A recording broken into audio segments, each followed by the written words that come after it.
이 말씀은 이 세상의 것이 아니에요. 잘 들으셔야 돼. 이 세상의 것이 아니고 하늘의 것이에요. 말씀은. 근데 이거를 담아서 우리에게 주셔야 되는데 하나님의 언어와 하나님의 마음을 그대로 우리에게 전할 수가 없으신 거예요. 그러다 보니까 이제 우리가 살아가는 이 세상의 언어로 이 세상에 있는 사건들에 담아서 그걸 우리한테 주신 거란 말이에요. 그건 이해하시죠? 충분히. 그러니까 성경에 담겨져 있는 모든 사건이나 어떤 인물들의 이야기, 어떤 역사 속의 이야기 이런 것들은 단순하게 이 세상 것에 그냥 사건을 기록한 게 아니고 그 안에 담겨져 있는 뜻이 그거를 통해서 전달되어지는 역할을 하는 거란 말이에요. 이해하시죠? 여기 이거를 분명히 이해하신다면 무슨 이야기냐면 성경에 모든 기록되어져 있는 것들을 이 세상의 언어로 해석을 하면 안 되는 거란 말이에요. 쉽게 말하면 이런 거죠. 우리가 정말 사랑하고 겸손하게 살아야 된다라고 하면서 보통 그리스도인들은 낮아진 자세로 다른 사람들에게 내가 좀 손해보면서 어찌하든 그리스도의 빛과 소금으로서의 역할을 하는 삶을 살아야 된다라는 걸로 풀면 우리의 어떤 윤리적인 거나 도덕적인 걸로 말씀이 풀어지는 거잖아요. 그렇게 풀면 죽는다 그 얘기예요. 죽는다는 게 그렇게 하면 어떻게 죽는다는 거야? 이게 아니고 안 믿는 거나 마찬가지라는 거죠. 그렇게 살다 죽는다는 이야기예요. 그러니까 하나님께서는 결코 우리에게 다른 사람들에게 그런 모습으로 살으라고 여기에 기록해갖고 이런 어려운 말씀들을 우리에게 주시는 게 아니라는 거죠. 그럼 그게 무슨 말씀일까? 그런 말씀들이 우리가 겸손해지고 낮아지고 섬기면서 살아야 된다는 것은 우리 하나님께서 우리를 원래의 창조의 목적대로 이 땅에서 우리가 살아갈 수만 있다면 그게 원래의 모습이라는 거죠. 하나님의 성품이라는 거야 그게. 그러니까 그런 것들을 통해서 그런 말씀들을 통해서 우리가 배워가지고 내 안에 담겨져 있는 하나님께서 우리에게 처음에 인간을 만들어 놓으시고 하나님을 닮은 형상으로 우리를 만드시고 그 안에 뭘 담아주셨을 거 아니겠어요. 소프트웨어를, 하드웨어를 이렇게 만드시고 그리고 그 소프트웨어가 하나님의 성품이라는 거예요. 그러니까 그게 왜 망가져갖고 이 세상이 요토록 난리치느냐? 그게 망가졌기 때문에 그런 거거든요. 그러면 하나님의 생명이 우리에게 살아서 이 말씀을 이 세상의 것이 아니고 하늘의 것으로 우리가 받게 되면 그게 다시 살아날 거 아니겠어요? 그러면 우리 보고 겸손해라, 낮아져라, 다른 사람을 섬겨라 라고 해서 되는 게 아니고 그 성품이 살아나면 어떻게 했어요? 그것처럼 하나님의 성품이 내 안에서 발현이 되면 누가 하지 말라 그래도 하게 돼 있겠죠. 근데 그거를 지금까지 이거를 세상의 것으로 풀어서 우리는 할 수 있다는 거예요. 그렇게 해야 된다는 거죠. 그렇게 하라는 거예요. 이렇게 하면 이건 말씀이 아니다 그 얘기예요. 이해되시죠? 여기까지? 그러니까 모든 말씀이 다 위에 거라 밑에 걸로 풀면 안 된다라는 걸 말씀을 하고 있는 거죠. 그런 거예요. 예를 들어서 이제 내가 어제 어떤 채널을 돌리면서 잠깐 어떤 토론하는 그걸 봤는데 어떤 사람이 크리스천인가 보죠? 그 패널이 일하지 않는 사람은 먹지도 말라고 하는 말이 있는데 이래가면서 얘기를 하더라고. 그러니까 그러면서 그렇게 일도 하지 않으면서 국회의원들 얘기하는 거예요. 그래가면서 그 먹지도 말라고 했는데 말이야 지들은 다 챙길 거 다 챙겨가면서 이렇게 한다 뭐 이런 이야기를 하고 있는 거죠. 그러니까 그렇게 풀면 안 된다 그 얘기예요. 그건. 물론 그게 세상의 일이니까 그 세상의 일들을 성경에 기록한 거잖아.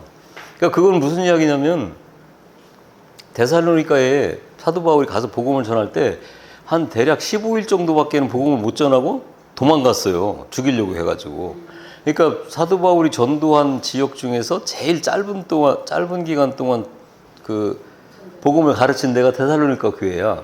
그래서 가가지고 이제 고린도에 가가지고 이제 그쪽 소식을 들어보니 너무 잘 신앙생활을 잘 하고 있는 거죠. 교회도 잘 건설하고 있고. 그러는 중에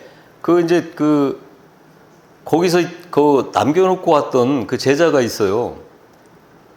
디모데하고 신라인가? 그걸 이제 거기 놓고 왔다가 애들이 이제 다시 와가지고 소식을 전하기를 당신이 주님이 곧 오신다고 해가지고, 그렇게 가르쳤기 때문에 그 믿음이 너무 신실해서 이 사람들이 일도 안 하고 계속 예배당에서 할렐루야만 하고 있다는 거죠. 그 소식을 듣고 사도 바울이 편지를 쓴 게 그거예요. 일하지 않으려면 먹지도 말아라 라고 하는 거는 세상 말로 말하면 내일 세상이 망해도 오늘 사과나무를 심겠다라는 심정으로 살아야 된다라는 거예요. 그 얘기를 하는 거야. 그러면 무슨 이야기냐면 모든 일들은 다 주관자가 누구라는 거예요? 하나님이시니 너희들이 그렇게 내일 오신다 모레 오신다고 할 수가 없다는 거죠. 그건 주님도 모르신다는 건데 어떻게 너희들이 그날을 특정해서 그렇게 놀고만 먹고 있냐, 맨날 할렐루야만 하고 있냐, 가서 일해라는 거예요. 그 이야기를 하는 거죠. 왜 세상이 지금 이렇게 되었냐면 전부 위의 것인데 이걸 끄집어 내려갖고 이것으로 해석을 해가지고 이렇게 살아라 저렇게 살아라 이래야 된다라고 하다 보니 여기에 이제 율법의 무거운 짐만 짊어지고 성도들은 더 능력이 없는 이런 상태로 세상을 살아가게 만들다 보니 지금 작금의 교회가 이 모양이 된 거예요. 그런 이야기들이 아니라는 거예요. 성경은 그 새 영적 존재에 대해서만 기록을 하고 있다라는 걸 꼭 아셔야 돼요. 누구죠? 하나님하고. 또 한 존재는 마귀하고. 또 한 존재는 인간이에요. 이걸 꼭 기억을 하셔야 돼요. 요거에 대해서만 기록을 하고 있어요. 세 가지만. 근데 계속 말씀을 드렸지만 지금 현재 교회는 이거밖에 얘기를 안 하고 있어. 그러면은 간단하게 얘기해서 인간이 하나님께 가려고 하니 누구를 거쳐야 돼?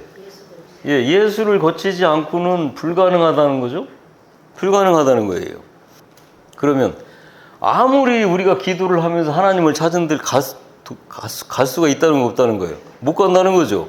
못 간다는 이야기는 곧 아무리 기도를 해도 하나님의 응답을 받을 수가 없다는 이야기잖아요. 근데 이런 사실조차도 그냥 자기 생각대로만 하는 거죠. 성경과 관계없이. 이거 굉장히 중요한 거예요. 이게 이제 보통 굉장히 어려운 문제죠, 이게.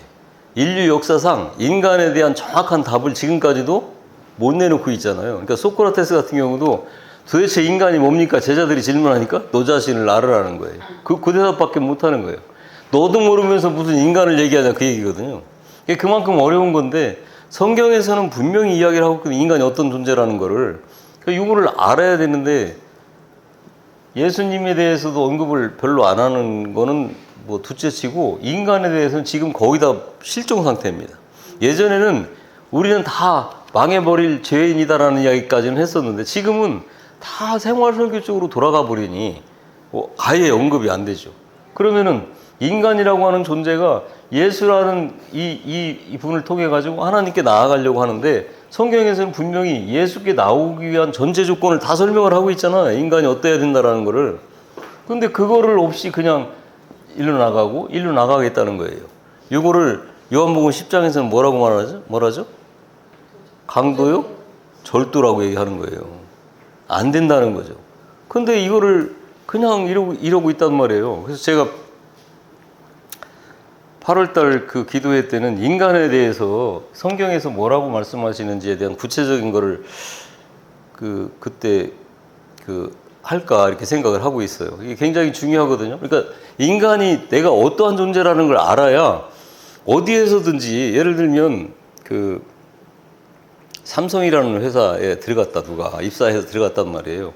그래서 막 이렇게 가르치고 해가지고 어느 부서에 이렇게 배치를 했어요. 그래갖고 이제 거기에서 특화된 그 인재를 길러야 될 거 아니겠어요? 지금 뭐 다 지금 기업들은 다 그렇게 하고 있잖아. 근데 거기 앉아갖고 나는 다 알아요. 이러고 있으면 실제로 그 사람이 알아서 그럴까요? 아니란 말이죠. 그거를 교만이라고 하는 거예요. 그럼 이런 사람들은 그 자리에 특화된 인물로 성장해 갈 수가 없는 거죠. 불가능한 거예요. 지금 똑같다니까요. 교회에서. 그렇기 때문에 다툼이 생기거나 이런 경우가 생기면 아주 뭐 극렬한 세상의 어떤 조직, 뭐 민주노총, 뭐 노사분규는 저리 가라잖아요. 그러고 앉아 있어요. 이유가 뭐냐면 모르기 때문에 그러는 거예요. 모르기 때문에. 그래가면서 자기는 위대한 하나님의 전사다 이렇게 생각하겠죠. 당연히 나는 나를 위해서가 아니라 하나님을 위해서 그런다라고 생각하면서 그 짓들을 하고 있을 거란 말이에요. 마찬가지로 마귀라 하나님과 우리 사이에 끼어 있는 이 마귀라고 하는 존재에 대해서도 우리가 알지 못하면 온전한 믿음을 가질 수가 없습니다. 하나님께 나아가려고 하니까 그에 부합된 온전한 믿음을 가져야 되는데 마귀가 하는 일이 그걸 방해하는 일이거든요. 근데 마귀라고 하는 존재가 어떻게 우리를 방해하는지를 모르니 하나님 앞에 나아갈 수가 없는 거죠. 그러면 알기 전에는 기도도 하지 말아야 될까요? 또 이렇게 극단적으로 질문하는 분들 생길 거예요. 그러겠지 당연히. 근데 기도는 하셔야죠. 교회 열심히 다니셔야 돼요. 왜? 그런 가운데서 하나님께서는 우리를 사랑하시기 때문에, 그런 상태에서도 사랑하시기 때문에 하나님께서는 그러한 상태로 사랑하시는 자에게 나에게 오는 방법을 그런 기도라든지 말씀을 통해서 계속해서 어떻게 하시겠어요? 가르쳐 주신단 말이에요. 알려주신다고요. 제가 전에도 말씀드렸던 것처럼 막 제가 한참 막 기도할 때는 진짜 막 그 큰 소리도, 목소리도 이제 큰 데다가 보통 이제 교회 기도실이 지하에 있잖아요. 막 쩌렁쩌렁 울리면서 막 했단 말이죠. 그러니까 그렇게 기도하다 갑자기 무슨 생각이 들었냐면, 갑자기 생각 드는 거예요. 이러다가 아프리카 가라고 하면 어떡하지, 나한테? 이런 생각이 드는 거지. 그럼 큰일 났더라고. 난 아프리카 갈 생각이 전혀 없는 데다가 집이 뭐 다 망해가지고 요모양요꼴인데 저렇게 남겨놓고 갈 수가 없는 상태인데, 큰일 나겠더라고. 그래서 아버지 뭐 이러면서 기도 소리가 갑자기 이렇게 작아지더라고요. 근데 하여튼 그런 과정을 통해서 하나님께서는 당신에게 오는 길을 가르쳐 주시니 우리는 여하튼 하셔야 되는 거죠. 지금 이런 교회가 아니더라도 하늘의 것을 세상의 것으로 풀어가지고 가르치는 교회라 할지라도 기도하시면 그런 데서 하나님께서는 어떻게 그 영혼을 사랑하시면 거기서 반드시 뽑아내 주십니다. 예, 그래서 하셔야 된다는 거죠. 그래서 마귀라고 하는 존재는 여하튼 이거를 방해하기 때문에 가지고 있는 하나님이 합법적으로 주신 권세가 있어요. 뭐라고 그랬어요? 사망 권세라고 그랬지. 한마디로 말하면 죽게 만드는 거죠. 뭐 질병을 통해서든지 아니면 사업을 망해서 하든지 관계의 파탄을 통해서 하든지 망하게 하는 거죠. 그게 사망 권세, 마귀가 가지고 있는 권세죠. 근데 그 권세를 우리 주님께서는 이 존재를 없애고 이 길로 오게 하시는, 내가 길이오라고 하는 그 길로 오게 하시는 데 있어서는 이 권세를 없애지 않으면 불가능하니 하나님께서는 이 권세를 없애는 그 권한을 예수님에게 주셨단 말이에요. 그래서 예수님께서는 하나님께서 주신 그 권한이 뭐겠어요? 이걸 없애는 권한. 간단한 거, 성경만 여러분들이 생각하시면 간단한 거예요. 하나님께서 예수님에게 그 권세를 주셨어. 그 권세가 뭐라고 주님 직접 말씀하시잖아요. 뭐요? 나는 죽을 수도 있고 다시 살 수도 있는 권세를 누가 주셨다고? 하나님이. 예, 그게 권세가 뭐냐면 죽을 수도 있고 살 수도 있는 권세. 굳이 많은 권세 가운데 왜 그 권세를 주셨겠어요? 왜 그랬어요? 죽고 사는 권세를 주셨다고 그러는데 왜 그 많은 권세 중에서 이거를 주셨냐면 요거를 이겨야 되니 어떻게 해야 되겠어요? 이걸 이기려면 유일한 방법이 뭐예요? 마귀가 죽여도 내가 사는 거잖아요. 그게 뭐예요? 부활이잖아, 부활. 그러면 이거를 이기는 유일한 그 권세가 부활이라고 하면 부활을 하려면 어떻게 해야 돼? 죽어야죠. 죽어야지. 그러니까 죽는 권세도 사는 권세도 하나님이 주셨다는 얘기가 이 얘기란 말이에요. 그래서 이걸 가지고 지금 주님이 오셔가지고 마귀의 권세를 파하시고 인간으로 말미암아 우리에게 뭘 하게 하셨다? 성경에서 보면 화평케 하셨다. 그 막혔던 그 화평의 길이 열리게 하셔서 화평케 하셨다는 거죠. 그래서 마귀가 죽여도 죽지 않으니 사망 권세가 깨지게 되는 거죠. 하나님께서는 마귀에게 시험도 받지 않으시고 악에게 시험하지도 않으신다 이렇게 말씀 야고보서에 보면 그게 바로 이제 하나님께서 유일하게 마귀를 대하는 방법을 말씀하시는 건데 그 방법이 뭐냐면 지금 보세요. 왜 부부간에도 그렇고 가족간에도 그렇고 이 사회에서 막 극렬한 그 다툼이 왜 생기느냐면 뭐가 없어서 그럴까요?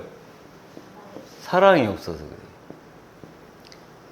인간의 사랑을 얘기하는 게 아니에요. 이거는 감정에 기반하는 사랑이기 때문에 그거는 언제든지 감정만 상하면 깨져버리게 되잖아요. 그러니까 그 사랑을 얘기하는 게 아니라 하나님의 사랑을 얘기하는 거죠. 하나님의 사랑은 로마서 8장에서 말씀하시는 것처럼 무엇으로도 끊을 수 없는 그 사랑을 얘기하는 거예요. 이 사랑을 가지고 우리 주님은 오셔서 마귀를 대적하시는 거예요. 그래서 하나님께서는 목숨까지도 버리시려고 작정하신 인간들을 이 땅에 만들어 놓으신 이유가 바로 거기에 있단 말이에요. 우리가 이제 성경 공부를 조금 하다 보면 이제 이런 질문이 생기더라고요. 보니까 왜 하나님께서는 그러면 인간을 만들어 놓으시고 당신이 하시고자 하는 그 일을 위해서 인간을 이렇게 사용하시면서 왜 우리에게는 축복이라는 게 뭐냐라고 하는 거예요. 우리만 억울하지 않느냐 그 얘기를 하는 거죠. 그럴 수도 있잖아요. 하나님께서 하나님의 뜻을 이루시기 위해서 우리를 만들어 놓으시고 그 뜻을 이루시기 위해서 우리를 사용하셔요. 그러면 우리는 뭐라는 거예요? 예, 그런 질문이 나오더라고 보니까. 근데 그거는 성경에서 말씀하시는 그 하나님이 왜 이 우주를 창조해 놓으시고 그 안에 사람을 만들어 놓으시며 그 사람들로 하여금 이루시고자 하는 그 일이 무엇이고 그렇게 했을 때 하나님의 그 뜻에 동역하는 그 동역자들에게 주시는 축복이 무언가를 알지 못하니 그런 질문이 나오는 거예요. 하나님께서는 창세기 1장 27절에서 인간을 만드시죠. 당신의 형상대로 만드셨다 이렇게 말씀을 하시는 거예요. 지난 시간에 말씀드렸던 것처럼 정통적인 신학에서는 하나님의 형상이다라고 할 때 여러분 TV나 이런 데서 그 어린이 프로나 이런 데서도 보면 이 이야기가 그대로 나와요. 이게 정통 신학이기 때문에 하나님의 형상이라는 것은 사람의 지성, 어떤 이성, 양심, 심적인 역할 이런 것들이 하나님을 닮은 거다라고 이야기를 한단 말이에요. 왜 그러냐면 왜 그렇게 해석하냐면 하나님은 영이시라고 하잖아요. 성경에서. 그 영은 모양이 있어요? 없어요? 없죠. 없으니까 형상이라는 게 곧 하나님의 성품을 이야기하는 거다라고 해석을 단순하게 얘기하면 그렇게 해석을 할 수밖에 없게 되는 거예요. 근데 만약에 그게 맞는다 하면 하나님의 성품을 닮은 우리가 영우야 욕굴로 살아갈 수가 없겠죠. 당연히 하나님께서는 무슨 성품에 뭐 죽음이라는 게 있겠어요? 아니면 선택하시는 데 있어서 악을 선택하실 수가 있어요? 그거 없단 말이에요. 그걸 이제 하나님의 불가피성이라고 하는 건데 하나님도 못 하시는 일들이 그렇게 있단 말이에요. 그러면 하실 수 있는 일은 다 선만 선택을 하시게 되고 선으로 말미암는 여러 가지 일들을 하나님께서는 이뤄 가시는 거라면 그게 우리 안에 그대로 닮았다라고 하면 우리가 이렇게 살아갈 수가 없는 거예요. 그러니까 그게 아니라는 거죠. 하나님은 죄를 지으실 수가 있을까 없을까? 없어요. 근데 우리는 뭐예요? 그냥 만들어 놓자마자 죄를 짓게 되어진 그런 악한 인간인 거죠. 성경에서는 분명히 형상이 있다고 한단 말이에요.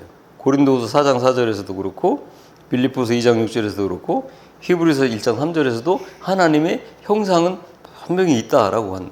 그러면 여러분들이 또 이런 질문이 들겠죠. 왜 신학자들은 그럼 그런 말씀들을 못 보고 형상이 없다 하고 그런 양심이라든지 하나님의 성품을 형상이라고 하느냐? 말이 안 되지 않느냐? 성경이 이렇게 있다는데. 이렇게 질문을 하실 수가 있는데 성경은 성령으로 말미암아 감동으로 지어진 거라고 그러죠. 그러면 그 읽는 사람들은 어떻게 읽어야 되겠어요? 어떤 방법을, 어떤 루트를 통해서 그 성경을 봐야만 진리를 깨달을 수 있을까요? 성령을 통해서만. 성령을 통해서만. 그러면 이런 많은 신학자들이나 지금 아까 얘기했던 이런 그 사람들이 주장하는 거는 성령을 통해서 성경을 보질 못하고 자기들이 어떤 일단 내가 성경을 이렇게 보니까 아 이런 논리가 있겠구나 이런 이론이 생길 수가 있겠네 라고 해가지고 그런 한 가지 이론을 만들어 놓잖아요 자기가. 그러면 성경에서 그들이 찾을 수 있는 거는 요 자기들이 주장하는 이 이론에 부합된 말씀들만 찾아봐요. 그러면 그 바로 뒤에 있는 말씀도 보이지가 않습니다. 예를 들어서 이런 거예요. 믿음은 들음에서 난대요. 그 뒤에 뭐라고 써있지? 예, 그리스도 예수의 말씀이다 이렇게 분명히 써있는데 많은 사람들 가운데 그 뒤는 잘 몰라요. 그냥 들음에서 난다, 믿음은. 이렇게 생각을 하는 거죠. 이게 얼마나 위험한 이야기냐면, 그러면 들음에서 난다고 한다면 여기서 그 선포되어지는 이야기들은 전부 그냥 진리로 받아들일 그런 위험성이 많잖아요. 들음에서 난다고 하는 거. 그 다음에 분명히 전제가 있는 게 예수 그리스도의 말씀이란 말이에요. 그러니까 그 예수 그리스도의 말씀을 들을 때만이 그에 부합된 하나님이 원하시는 믿음을 가질 수가 있다는 건데, 그렇지 않고 그냥 믿음만 이야기한다고 하면 이제 그런 위험성이 많죠. 그거를 결정적으로 증거하는 게 신천지로 간 사람들이에요. 그렇잖아. 그 사람도 다 신천지에서 이야기하는 게 다 옳은 이야기라고 생각하고 그냥 그대로 받아들여서 그걸 믿음으로 갖게 되는 거잖아요. 그래서 이제 그런 결과가 나오는 건데, 하나님께서는 우리에게 분명히 예수는 내 본체고 형상이다라고 말씀을 하시는 거죠. 그러면은 이제 우리와 같은 그 형상으로라고 할 때, 우리라고 하면 뭐를 얘기한다고 그랬어요? 삼위일체를 얘기한다고 그랬지.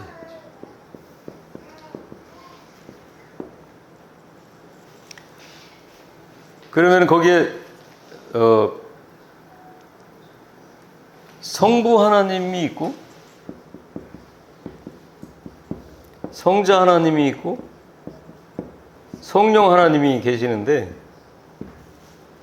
이 삼위일체라고 하는 뜻이 우리가 이제 지금까지 발전된 그런 언어로 이렇게 우리가 설명을 한다면 이 한 가지 방법밖에 없어요. 요 세 분이 한 분이야. 한 분인데, 그럼 같은 분이어야 되잖아요. 근데 같은 분이라는데 성부는 성자가 될 수 있어, 없어? 없어요. 하나님이 예수가 될 수가 없죠. 성자 예수가 성령이 될 수가 없어요. 성령이 하나님이 될 수가 없죠. 이 논리예요. 이게 지금 현재 우리가 이 삼위일체를 설명할 수 있는 가장 합리적인 도표다라고 이렇게 볼 수가 있는데, 굉장히 좀 어렵죠, 이게. 왜 그러냐면 잘못하면 요거까지는 이해가 되는데, 이게 이제 보통 많은 목사님들 가운데서 성부 하나님이 역사하던 시대가 있죠. 시대적으로 보면 구약이라고 설명을 하죠, 보통. 그리고 성자는 신약이라고 설명을 해요. 성령은 사도행전 이후에 지금 현재 교회 시대를 얘기한다, 이렇게 설명을 하고 있거든요. 이러면 어떻게 되는 거냐면 세 분이 한 분 맞아, 그죠? 근데 세 분이 한 분인데 성부가 성자가 될 수가 있고 성자가 성부가 될 수 있다는 얘기지. 그잖아. 신약 시대는 성자가 역사했다 그러면. 그렇죠. 요거를 양태론이라고 하는 거예요. 아주 결정적인 이단이죠. 근데 중요한 게 있어요. 예수님께서 세례를 받으실 때 분명히 거기에 보면 예수님은 지금 여기서 세례를 받고 계시는데 하늘에서 소리가 있어요. 아버지의 소리가 들리죠.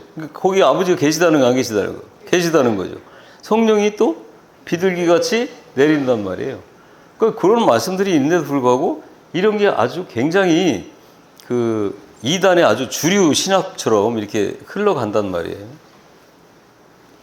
그러면 성부 하나님이 어떤 존재냐? 성부 하나님이라고 할 때, 성부 하나님은 하나님이라고 하는 그 존재의 본질로서의 하나님이다, 이렇게 얘기할 수가 있어요. 그러면 그 본질로서의 하나님이 뭘까? 또 거기에 대해서 또 설명이 되어져야 되겠지만, 우리는 그 하나님을, 그러니까 우리는 자칫 오해하면 성경에 게시되어져 있는 그 내용의 전부가 하나님의 전부다라고 우리는 잘못할 수가 있어요. 그런데 하나님의 그 무한하신 세계 안에서 우리와 관련된 말씀만 성경에 주신 거지. 그러면 그거는 지극히 하나님의 그 무궁무진한 세상에서의 지극히 일부란 말이에요. 그럼 우리가 성경을 다 안다 할지라도 하나님이 우리에게 계시해 주신 그 하나님이라는 존재는 그만큼밖에 모르는 거죠. 그렇기 때문에 이거를 우리가 완벽하게 설명이 되어질 수 있을 만큼의 그런 저기를 할 수는 없는 건데, 성경에서도 분명히 우리는 하나님을 알 수 없는 존재라는 것을 우리에게 말씀을 해주시죠. 그런데 하나님이 흙을 가지고 사람을 만드셨잖아요. 그리고 이걸 뭐라고 부르냐면 육체라고 부르잖아요. 육체는 우리의 이 뼈하고 살덩어리에다가 뭘 플러스 한다고 그랬어요? 혼이라고 그랬죠. 혼.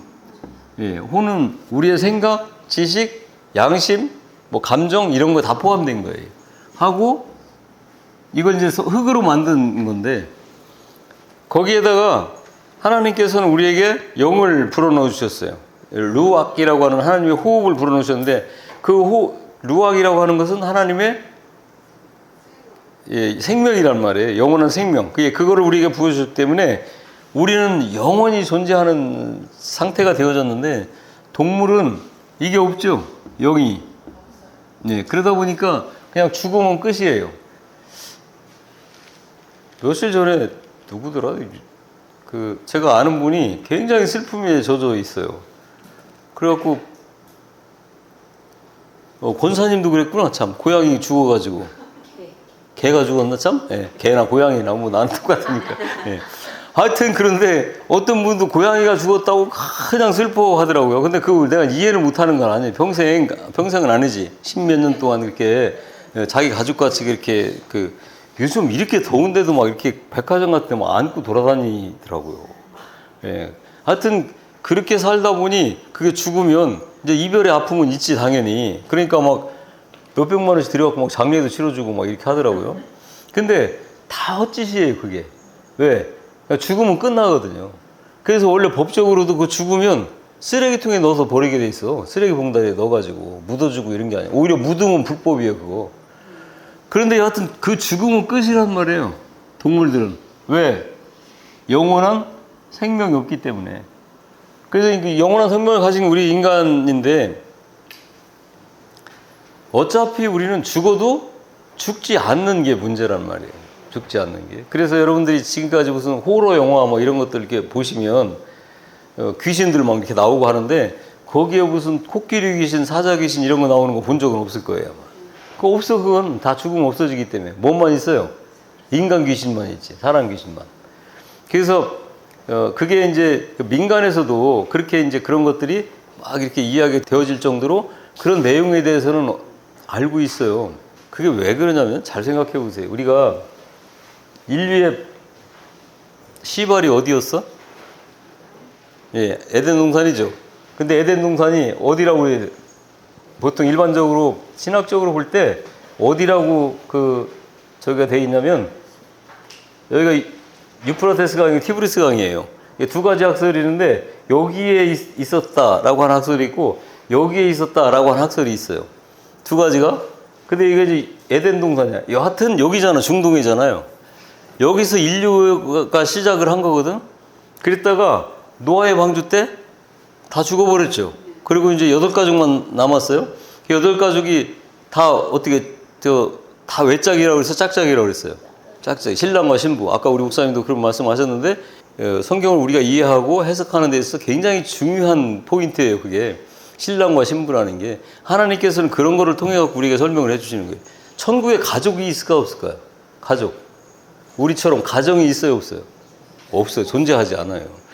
자, 왜 그러냐면 우리는 뭘로 다시 거듭나서 가기 때문에 영적인 존재로 가서 올라가서 우리 주님과 더불어. 그러니까 거기는 주님하고 우리들밖에 없는 거예요. 그런데 우리가 다 각자의 어떤 모습일 거라는 것을 우리는 몰라. 그러나 단순히 이 세상의 모습은 아니라는 거예요.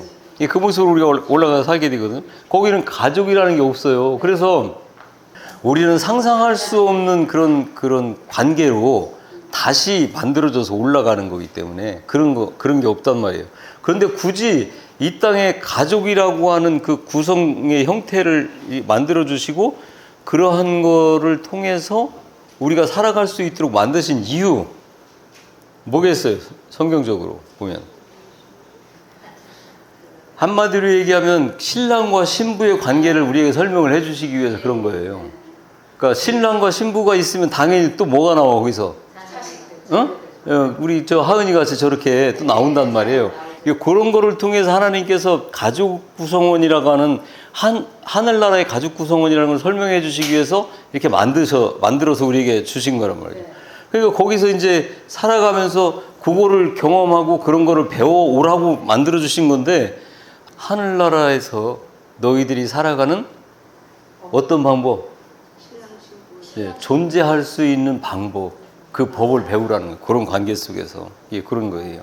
그래서 예, 그런 차원에서 이제 여기서 8가족이 시작을 해가지고 이제 살다가 셈과 함과 야벳이 흩어졌죠. 예? 우리 이쪽으로 신학적으로 올 때 아시아, 우리나라 쪽으로 온 자식이 누구지? 셈이에요, 셈. 셈족이 이제 와가지고 여기서부터 시작을 했으니까 인도라든지 뭐 티베트, 중국을 거쳐가지고 여기까지 왔겠지, 우리나라까지. 우리나라에서 이제 일본으로 건너간 거 아니겠어요? 그러면 여기서 이렇게 건너왔는데, 여기서 지금 노아의 그 8가족이 가지고 있었던 엄청난 환란을 겪으면서 그들이 유일하게 여기에 가질 수 있었던 것은 뭐만 있었겠어요? 하나님이라고는 존재밖에 없었겠지. 뭐 죽고 사느냐의 문제에서 자기들만 이렇게 살았으니. 그러니까 그런 온전한 그 믿음 안에서 자식들도 이제 그런 믿음을 가지고 시작을 했지만 1세대, 2세대, 3세대, 4세대 막 이렇게 거치면서, 여러분들 잘 아시겠지만 성경에도 기록되어 있죠. 사무엘의 자식들이, 사무엘은 훌륭한 선지자였지. 그 자식들은 어땠어요? 안 되잖아요. 그러니까 그게 안 되는 거예요. 그렇게. 모세의 자식들이 있어요, 없어요? 있어. 근데 후계자가 누구였어요? 여호수아였잖아요.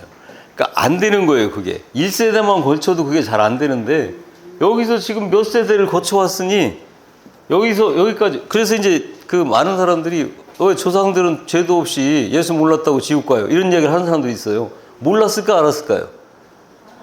이 길을 따라서 보면 알 수 있었잖아요. 그런데 뭐예요? 1세대, 2세대 거치면서 다 뭐 했다는 거예요?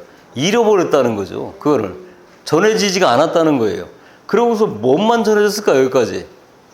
뭔만. 우리가 육신적으로 이 세상에 살아갈 때 그 보통 일반적으로 통용되어지던 어떤 습관들, 관습들, 이런 것들만 전해진 거죠. 그 중에서 대표적인 게 뭐예요? 장례하고 혼례예요.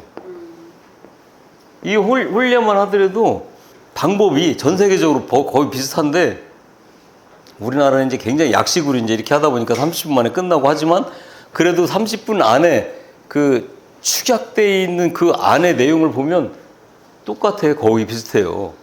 신랑이 거기서 기다리고, 신부가 여기서 버진로드를 걸어가서 신랑 손잡고 짝짝은 뭐 어쩌고 하고, 그 다음에 성혼 선언문 하고 발표하고 나서 어떻게 둘이 어떻게 걸어갖고 나오는 거예요. 그러니까 그런 것들이 다 여기서부터 유래가 된 거거든요. 그러면서 이제 이 중국만 하더라도 그 한자에 기독교적인 그 의미가 담겨진 한자가 굉장히 많이 있다고 그래요. 목사님 잘 아실 거예요, 아마. 그런데 거길 거쳐갖고 이제 우리나라로 오다 보니까, 우리나라는 이제 글도 바뀌었잖아요. 이제 한글로 바뀌고 했지만, 많은 습관 가운데 이 기독교적인 요소를 가지고 있는 그런 생활 습관들이 굉장히 많이 있어요. 죽었어. 3일장 지내잖아요. 왜 3일장 지낼까? 죽었잖아? 예, 죽었으면, 그럼 그 영혼이 언제 하늘나라로 올라간다고 이 사람들 믿기 때문에 3일장을 지내는 거예요. 3일 후에 하늘나라로 간다고 생각을 하는 게 3일장. 그러면은 그 다음에 예수 안 믿는 사람들은 또 뭐 지내죠? 그 다음에 3일장 지낸 다음에 49제 지내죠. 49제 많이 들어봤죠? 플러스 2라면 뭐예요? 오순절이. 이게 뭐예요? 오순절 날이 뭐 하는 날이야? 성령이 강림하는 날이잖아요. 그러니까 49제를, 원래 오순절도 49일 지난 다음이에요. 그러니까 이날부터 49일이 지났으니까 며칠이에요? 50일인 거지. 그리고 오순절인데 49일, 왜? 49일이 지나면 그 혼령이 내려온다는 거예요. 그래서 그게 밥을 주는 게 49제야.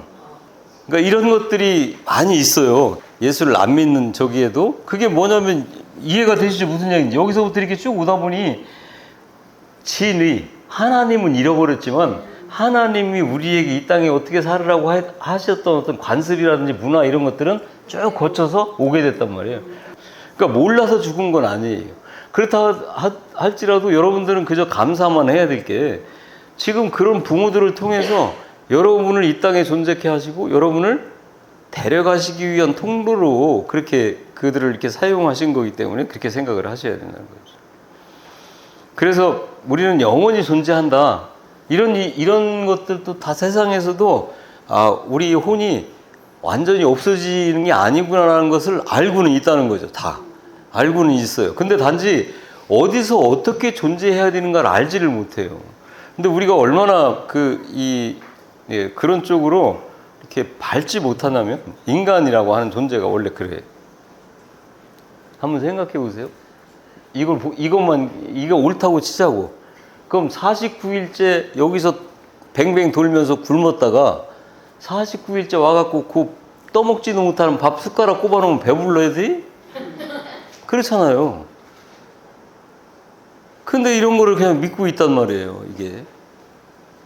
그게 부모의 진짜 혼령하고 무슨 관계가 있어요, 없어요? 없잖아요. 근데 그냥 맹목적으로들 하는 거죠. 그러면 지금 제사를 안 지내는 사람들이 있어요. 지금 예수를 안 믿는 사람들 가운데서도 명절 되고 막 놀러 다니는 사람 많잖아. 지금 뭐 해외로 뭐로 해갖고. 그 사람들은 이런 맥락을 알아갖고 또 그럴까? 아니란 말이에요. 그러니까 아무 헛된 짓을 지금 다 그렇게들 하고 있는 거예요. 근데 중요한 건 그렇게 하는 이유는 영이 존재하기 때문에 그렇다. 그러면은 그 영이라고 하는, 하나님이 주신 영원한 생명이라고 하는 영이 하는 역할이 있어요. 육체는 뭘까? 육체는 무슨 역할을 해? 우리가 지금 내가 이거 손으로 쓰고 뭐 밥도 먹고 뭐 걸어 다니고 막 이런 게 이제 육체잖아요. 그러니까 내가 생각하는 혼이 명령하는 거를 수행하는 게 육체지, 육체. 그러면 혼은 나로 말미암아 이걸 해야 되겠다, 저를 해야 되겠다, 저건 왜 저러냐, 이건 왜 그러냐, 이게 옳다, 저게 옳다라고 하는 것을 분별할 수 있는 그 능력이 혼이잖아요. 그걸 통해서 이제 우리가 육신적으로 이렇게 움직이는 건데, 어떤 사람들은 그걸 착각을 해요. 그게 영이라고 생각을 해요, 그것도. 이게 왜 그러냐면, 언어적으로 많이 혼재돼 있어요. 홀령이라는 말 들어봤죠, 홀령. 그 다음에 영혼이라는 말 들어봤죠. 그러다 보니까 이게 같은 존재로 이렇게 인식이 되어지기가 쉬운데, 절대 아닙니다. 따로 떨어져 있어요. 그러면 어떻게 이 관계가 성립이 되어질까라고 할 때 보면, 지금 이제 우리가 이렇게 살아있을 때는 육체, 혼, 영, 이 세 가지가 이게 같이 존재하면서 나라고 하는 인간이 이렇게 그 존재가 되어지는 거잖아요. 근데 내가 죽었어. 그러면 혼은 어떻게 될까? 내가 죽었으면. 영은 안 죽는다고 그랬어요. 혼은 육체는 땅으로 가서 썩지. 혼은 이런 존재가 아니죠. 물질이 아니란 말이에요. 혼은 영에 붙습니다. 그때 우리가 죽게 되면. 그래서 홀령이라고 하는 나오는 거예요. 영혼이라는 게 나오고, 이게 이제 증거가 뭐냐면, 영은 하나님만을 인식하는 역할을 하는 게 영인데, 혼이 여기에 붙음으로 말미암아, 예를 들어서 이제 우리가 천국 간다, 그럼 거기가 너무 좋은 낙원이라고 하잖아요. 지옥 간다, 그럼 뭐 견디기 어려운 고통이 있는 곳이다 라고 하지. 만약에 영만 있으면 그걸 느낄 수 있어요, 없어요? 못 느낀단 말이에요. 혼이라고 하는 감각, 생각, 감정, 지식, 이런 것들이 거기에 붙어 있기 때문에 그것으로 느낄 수 있는 그 모든 이 감각들을 같이 느끼게 되는 거죠. 그래서 지옥 가서 고통받는 이유가 혼이 거기에 같이 붙어 있기 때문에 그런 거예요. 그러면 이제 우리가 살아갈 동안에 하나님께서는 성령을 어디에게만 부어주신다고 했어요? 육체에 부어준다고. 그러니까 죽으면 다 말짱? 꽝이에요, 꽝. 그러니까 죽은 다음에 뭐 연옥 가가지고 어떻게 뭐 자식들이 자라면 뭐 다시 올라가고 이거 다 구라란 말이에요. 그런 거 없어요. 어디에다만 부어준다고? 육체에만 부어, 육체에만. 그래서 육체가 중요한 거예요. 잘 관리하셔야 돼. 그래서 여러분들이 육체를 가지고 있을 때만 성령을 받을 수가 있어. 성령을 받아야만 그 영으로 말미암아 올라갈 수가 있고, 이 땅에서도 하나님 나라를 누리면서 살아갈 수가 있기 때문에 육체도 여러분들이 그냥 소홀히 하면 안 되는 거예요.